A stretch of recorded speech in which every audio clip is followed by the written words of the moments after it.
Students, welcome back. आज की इस वीडियो के अंदर हम पढ़ने वाले हैं वीएससी पीआरटी थ्योरी, जिसकी फुल फॉर्म क्या होती है, valence shell electron pair repulsion theory. ये अपने आप में एक बहुत ही यूनिक थ्योरी है और बहुत इंटरेस्टिंग है।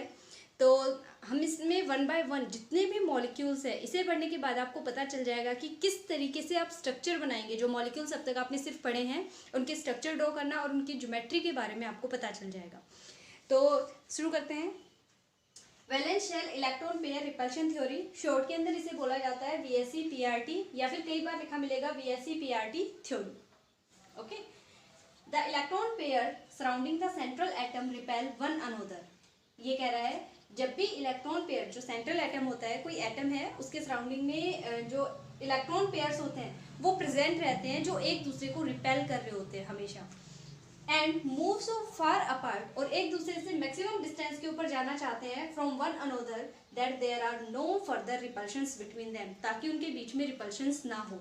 देखो, अगर कोई चीज़ बहुत ज़्यादा नज़दीक रहेगी तो ऑब्वियसली उनके अंदर लड़ाई झगड़ा होगा। तो ये कह रहा है कि इनके जो इलेक्ट्रॉन पेयर्स होते हैं उनमें इतना रिपल्शन होता है कि वो एक दूसरे से मैक्सिमम डिस्टेंस पे चले जाते हैं। उसके बाद उनके अंदर रिपल्शन खत्म हो जाएगा। तो अगर रिपल्शन नहीं होगा तो उनकी स्टेबिलिटी आ जाएगी उन मॉलिक्यूल्स के अंदर। As a result the molecule has minimum energy and maximum stability. ये रिपल्शन इनके अंदर होने की और एक दूसरे से फार अपार्ट जाने की क्या जरूरत पड़ी, क्योंकि ऐसा करने की वजह से इसका रिजल्ट क्या निकलता है कि जो मॉलिक्यूल है उसके अंदर एनर्जी लेवल कम हो जाता है और जो स्टेबिलिटी है वो ज़्यादा हो जाती है। जब तक एनर्जी लेवल ज़्यादा रहेगा, एनर्जी किसी भी चीज़ के पास ज़्यादा रहेगी, तब तक वो एक्साइटेड रहेगा, मार धाड़ वगैरह करता रहेगा। लेकिन एनर्जी जैसे ही कम होगी, तुरंत क्या होगा, वो स्टेबिलिटी को गेन कर लेगा, ढंग से एक जगह टिक के बैठ जाएगा। ओके, अब हम बात करते हैं इसके मेन पोस्टुलेट्स की। इसके अंदर ये टोटल 6 पोस्टुलेट्स हैं। फर्स्ट है, the shape of A molecule containing only 2 atoms is always linear. अगर कोई मॉलिक्यूल हमारे पास प्रेजेंट है जिसके अंदर सिर्फ 2 ही एटम प्रेजेंट है, तो उस टाइम के ऊपर हमेशा वो कैसा रहेगा, लीनियर शेप का रहेगा। इसके अलावा उसके अंदर कोई भी और चीज़ प्रेजेंट नहीं हो सकती। जैसे देखिए, हम ले रहे हैं एग्जाम्पल, HCl है मान लो, ठीक है, तो क्या होगा इसमें, हाइड्रोजन और क्लोरीन, तो हमेशा ये क्या है, लीनियर रहेगा, और कोई तो ज्योमेट्री बना नहीं सकते इसकी, तो ये लीनियर टाइप का रहता है। फॉर मॉलिक्यूल्स कंटेनिंग 3 और मोर एटम्स, ऐसे मॉलिक्यूल जिनके पास 3 या 3 से ज़्यादा एटम होते हैं, उनके अंदर एक एटम जो होता है वो सेंट्रल रहेगा और बाकी एटम उसे सराउंड कर रहे होंगे। जैसे देखिए, हम एग्जाम्पल लेते हैं BF3। अब फ्लोरीन तो 3 है यहाँ पे, और बोरोन कितना है, सिर्फ 1 है। तो जो ये बोरोन है ये यहाँ पर सेंट्रल एटम है, और फ्लोरीन क्या करेंगे, इसके चारों तरफ प्रेजेंट रहेंगे। The valence shell of the central atom contains electron in pairs which may be lone pair और बॉन्ड पेयर और बोथ। ये कह रहा है जो वैलेंस शेल होती है सेंट्रल एटम की, यानी ये जो सेंट्रल एटम है इसकी जो वैलेंस शेल होती है, इसके अंदर lone pair electron pairs present होते हैं। पेयर की फॉर्म में इलेक्ट्रॉन्स रहेंगे, चाहे तो वो बॉन्ड बना के रखें तो बॉन्ड पेयर की फॉर्म में हो, या फिर लोन पेयर, यानी अगर वो बॉन्डिंग के अंदर खुद को पार्टिसिपेट नहीं करवा रहे हैं तो लोन पेयर की फॉर्म में उसके पास एज इट इज प्रेजेंट रहेंगे। या फिर कुछ एक मॉलिक्यूल ऐसे भी होते हैं जिनके पास दोनों टाइप की चीजें मिलेंगी, लोन पेयर भी प्रेजेंट रहेगा और बॉन्ड पेयर भी प्रेजेंट रहेगा। जैसे देखिए, अगर हम कंसिडर करें यहाँ पर NH3, ठीक है, तो नाइट्रोजन जो है सेंट्रल एटम हो गया, क्योंकि ये सिंगल टाइम है, ये तो इसे सराउंड करेंगे, इसके पास 3 हाइड्रोजन प्रेजेंट रहेंगे इस तरीके से, और ये लोन पेयर है। तो ये 3 जो बॉन्ड बना रखे हैं इन्हें तो क्या कहेंगे, बॉन्ड पेयर। और इस तरीके से जो इलेक्ट्रॉन प्रेजेंट है जिसने बॉन्डिंग नहीं की हुई, उसे हम क्या कहते हैं, बॉन्ड पेयर। तो इसके पास ये तो है बॉन्ड पेयर, और ये 3 क्या है, लोन पेयर है। शॉर्ट में इसे LP लिख देते हैं और बॉन्ड पेयर को BP लिख देते हैं। तो दोनों भी प्रेजेंट हो सकते हैं। Electron pairs of both the type have their own electron cloud. चाहे कोई सी भी टाइप का लोन पेयर हो या फिर बॉन्ड पेयर हो, उनका खुद का एक इलेक्ट्रॉन क्लाउड होता है। The electron cloud of lone pair is more separate than the bond pair. लेकिन जो बॉन्ड पेयर होता है उसे तो देखो हम लाइन से दिखा देते हैं, इस तरीके से लाइन ड्रॉ करके। लेकिन जो ये लोन पेयर है, यहाँ पे मैंने बॉन्ड पेयर लिख दिया, ठीक है, और ये बॉन्ड पेयर है। जो बॉन्ड बनाएगा वो बॉन्ड पेयर होता है, और जो बॉन्ड के अंदर पार्टिसिपेट नहीं करता वो लोन पेयर होता है। तो यहाँ पर जो बॉन्ड पेयर है इसके अंदर तो यहाँ पर सिर्फ लाइंस ड्रॉ की हुई है, तो लाइंस ड्रॉ कर रखी हैं। अगर कम स्पेस ले रही है ये, तो ये कह रहा है जो इलेक्ट्रॉन क्लाउड होता है बॉन्ड पेयर का वो कम स्पेस लेता है, जबकि जो लोन पेयर है वो सेपरेट आउट रहता है, ज़्यादा स्पेस के अंदर प्रेजेंट रहता है। The electron pairs of all type repel one another so that they are at a certain distance। जो इलेक्ट्रॉन पेयर्स पेयर्स होते हैं किसी भी टाइप के हो एक दूसरे को रिपेल करेंगे ताकि जो सर्टेन डिस्टेंस है उसको वो ऑक्यूपाई कर ले। कुछ एक डिस्टेंस के ऊपर प्रेजेंट रहते हैं, ऐसा तो है नहीं एक ही जगह पे सारे प्रेजेंट है, थोड़ी थोड़ी डिस्टेंस पे प्रेजेंट रहते हैं और एक दूसरे को रिपेल करते रहते हैं। इतना रिपेल करेंगे ताकि उनका रिपल्शन रेट क्या हो जाए, ऑलमोस्ट 0 हो जाए। उस टाइम के ऊपर ये एक दूसरे को बैलेंस कर, एक दूसरे की फोर्स को बैलेंस कर देते हैं और स्टेबिलिटी को गेन कर लेते हैं। The order of repulsion is, इनके अंदर ऑर्डर ऑफ रिपल्शन सबसे ज्यादा किसके अंदर होता है, लोन पेयर। अगर ज्यादा लोन पेयर प्रेजेंट है तो उनके अंदर लोन पेयर के बीच में रिपल्शन शुरू हो जाएगा और ये मैक्सिमम रिपल्शन होता है। इससे कम लोन पेयर बॉन्ड पेयर के अंदर होगा और सबसे कम किस में होगा, बॉन्ड पेयर के अंदर होगा। यानी अगर सिर्फ बॉन्ड पेयर प्रेजेंट है तो इनके बीच में कम रिपल्शन होता है, लोन पेयर और बॉन्ड पेयर के बीच में ज्यादा रिपल्शन होता है, और अगर एक और लोन पेयर प्रेजेंट हो तो उन दोनों के बीच में तो मैक्सिमम रिपल्शन होगा, हद से ज्यादा रिपल्शन होता है। तो ये ऑर्डर बना के दिखा रखा है, लोन पेयर में मैक्सिमम रिपल्शन, इससे कम लोन पेयर बॉन्ड पेयर में, और सबसे कम किस में होता है, बॉन्ड पेयर के अंदर रहता है। ओके, तो ये इसके पोस्टुलेट्स थे। आप चाहे तो स्क्रीनशॉट ले सकते हैं और सिर्फ इतना ही अगर नोट्स के अंदर लिख लेते हैं तो ये भी मोर देन इनफ रहेगा। तो आप इसका स्क्रीनशॉट ले लें और इसे अपने नोट्स के अंदर इंक्लूड करें। अब देखिए यहाँ पर जो प्रिडिक्शन है शेप्स का वो करेंगे, मॉलिक्यूल की शेप को किस तरीके से प्रिडिक्ट किया जाए बीएससी पीआरटी थ्योरी के अकॉर्डिंग। तो सबसे पहले आज की इस वीडियो के अंदर हम सिर्फ उन मॉलिक्यूल्स की स्टडी करेंगे जिनके अंदर लोन पेयर प्रेजेंट नहीं होता है, यानी कोई भी लोन पेयर प्रेजेंट नहीं होगा, सिर्फ क्या प्रेजेंट होंगे, बॉन्ड पेयर्स प्रेजेंट होंगे। तो फर्स्ट जो क्लासिफिकेशन है वो शेप ऑफ मॉलिक्यूल्स लिया है उनका जिनमें लोन पेयर नहीं होते हैं। इसके अंदर ये क्लासेस मैंने लिखी है, इतने टाइप से क्लासीफाई कर रखा है, वन बाय वन हम इनकी स्टडी करते हैं। सबसे पहले है AB2 टाइप। AB2, ए जो है एक टाइप के एटम, एक स्टाइल के एटम को रिप्रेजेंट कर रहा है, बी दूसरे टाइप के एटम को रिप्रेजेंट कर रहा है। ये जनरल फॉर्मूला लिख दिया मैंने इसका। अब हम यहाँ पर इसके एग्जांपल्स लिख रहे हैं कि ये मॉलिक्यूल ऐसे हैं जिनके अंदर ये फॉर्मूला जो है वो देखने को मिलेगा हमें। जैसे देखिए BeF2 है, Be एक फ्लोरीन ये और दूसरा ये, क्लियर, एक फ्लोरीन इधर एक इधर, ये ए हो गया और ये दोनों क्या हो गए बी। तो AB2 टाइप का बन गया। इनके अंदर जो बॉन्ड एंगल रहेगा वो कितने डिग्री का रहेगा, 180 डिग्री, 180 डिग्री। और जो शेप है वो कैसी रहेगी, लीनियर शेप रहेगी, डायरेक्ट सीधी एक लाइन के अंदर प्रेजेंट है। इनमें से किसी भी एग्जांपल का जब आप स्ट्रक्चर ड्रॉ करेंगे तो हमेशा वो कैसे रहेंगे, लीनियर शेप के रहेंगे।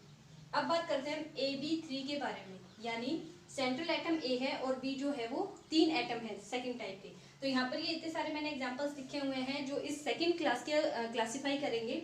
एग्जांपल लेते हैं हम स्टार्टिंग का BF3। तो ये 3 फ्लोरीन इसके सराउंडिंग में प्रेजेंट है। अगर देखा जाए तो किस तरीके की स्ट्रक्चर बना रहे हैं, ये ट्राइगोनल स्ट्रक्चर बना रहे हैं। जो बॉन्ड एंगल है वो कितना रहेगा, 120 डिग्री। हर एक फ्लोरीन के बीच में चाहे ये हो चाहे ये हो चाहे ये, इनके अंदर जो बॉन्ड एंगल है वो कितने डिग्री का रहेगा, 120 डिग्री का बॉन्ड एंगल प्रेजेंट रहेगा। ठीक है, और इसकी जो स्ट्रक्चर रहेगी वो कैसी रहेगी, ट्राइगोनल प्लेनर। ओके, इसके बाद है नेक्स्ट जो थर्ड टाइप है AB4। इसके अंदर जो क्लासिफिकेशन है ये 2 तरीके का रहता है। AB4 के अंदर जो क्लासिफिकेशन आएगा वो 2 तरीके का रहता है। 2 तरीके का किस वजह से रहता है, ये ट्राइगोनल नहीं ट्राइएंगुलर रहेगा भाई,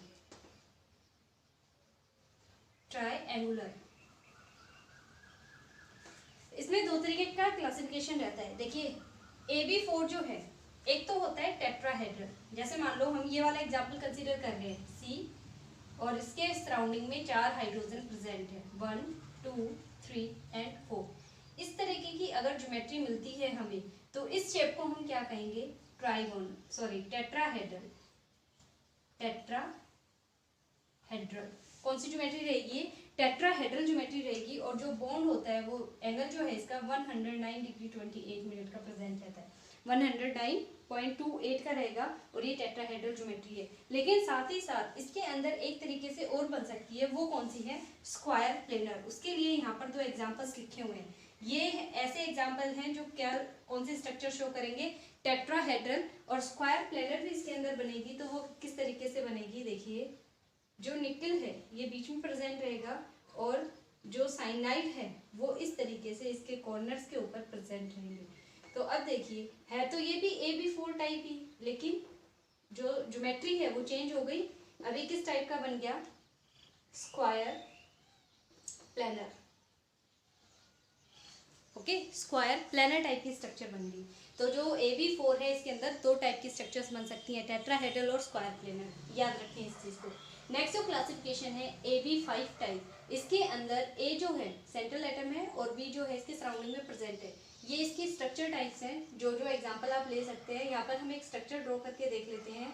जैसे देखें यहाँ पर PCl5 की बना रहे हैं हम, क्लोरीन क्लोरीन, 3 तो यहाँ पे प्रेजेंट है, 2 क्लोरीन और बच गए। एक अपवर्ड डायरेक्शन में रहेगा और एक डाउनवर्ड डायरेक्शन के अंदर रहेगा। अगर आप देखें इसकी ज्योमेट्री ध्यान से, तो ये इस तरीके से एक ट्रायंगल बना रहा होगा, ट्रायंगल बन गया यहाँ पर। तो और इसके एक जो दो ये जो एंगल है, ये एक तो अबोव द प्लेन, जैसे देखो यहाँ पर फॉस्फोरस प्रेजेंट है, एक क्लोरीन, 2 क्लोरीन और 3 क्लोरीन, तीनों तो एक सेम प्लेन के अंदर आ गए। 4 जो क्लोरीन है वो इसके ऊपर इस तरीके से प्रेजेंट है और 5th जो क्लोरीन है वो इसके नीचे इस तरीके से प्रेजेंट है। तो इस तरीके से ये जो ज्योमेट्री है ये 3D के अंदर बना सकते हैं हम। तो PCl5 जो है इसके अंदर ये वाला जो बॉन्ड एंगल होता है ये रहता है 90 डिग्री का। कितने डिग्री का रहेगा, 90 डिग्री का। और इन बिटवीन दीज 2 क्लोरीन्स, या फिर इन दो के बीच में या फिर इन 2 क्लोरीन के बीच में रहता है 120 डिग्री का। जो बॉन्ड एंगल है वो यहाँ पे 2 तरीके के प्रेजेंट रहते हैं। इनके बीच में तो रहेगा जो एक्सियल जो इक्वेटोरियल है क्लोरीन, उनके बीच में 120 डिग्री का। ये दोनों एक्सियल क्लोरीन्स होते हैं, इनके और इक्वेटोरियल वाले के बीच में रहता है 90 डिग्री का। ठीक है, तो इसकी जो ज्योमेट्री है वो रहती है ट्राइगोनल बाइपिरामिडल। कौन सी ज्योमेट्री रहेगी, ट्राइगोनल बाइपिरामिडल। शॉर्ट के अंदर हम इसे लिखते हैं TBP, ट्राइगोनल बाइपिरामिडल, TBP लिखते हैं शॉर्ट के अंदर।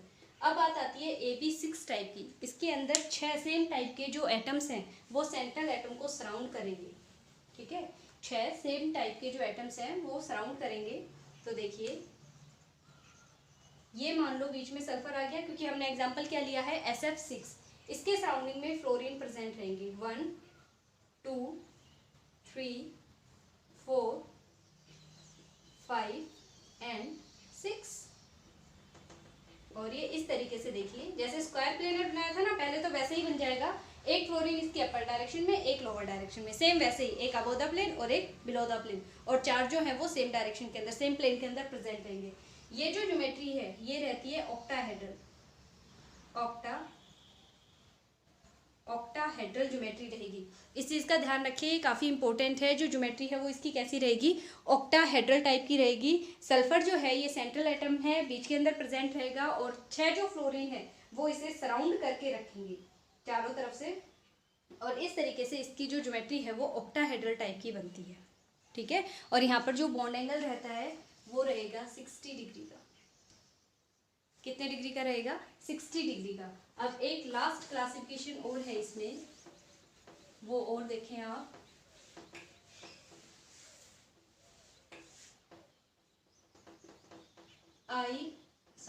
पहले हम क्लासिफिकेशन करते हैं